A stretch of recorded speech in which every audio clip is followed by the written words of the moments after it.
आज सब पत्र पत्रिकार प्रकाशित 27 तारीख संध्यार 8टा जो घटना घटी जड़े आईपीएस ऑफिसर जे होमगार्ड अग्निशम विभाग दिखाई से गोटे इन्स्पेक्टर गोटे महिला इन्स्पेक्टर को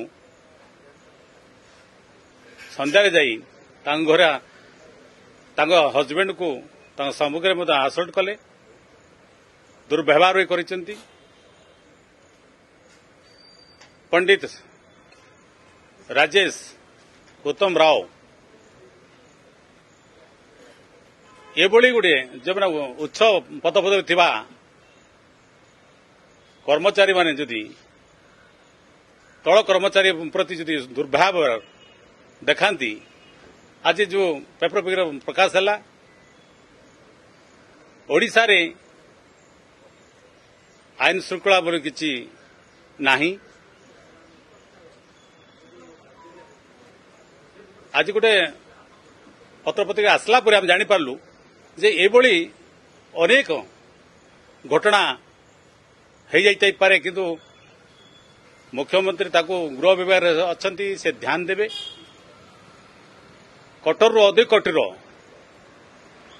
से भली जो माने करिथिबे करूछंती भी से कार्यानुष्ठान करने दरकार।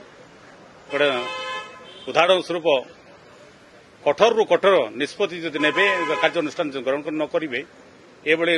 कार्य सब आसुव से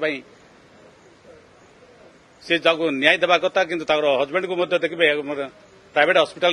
ट्रीटमेंट कले गवर्नमेंट हॉस्पिटल तो बहुत सुंदर अच्छी से ट्रीटमेंट कले ना अनेक आप बाहर जो शुणा पाऊँ विभिन्न प्रकार आश्रयता व्यवहार महिला इन्स्पेक्टर उपरे होती किंतु ताको राज्य सरकार ध्यान देवे आ कठोर कठोर निष्पत्ति दंड करने राज्य सरकार को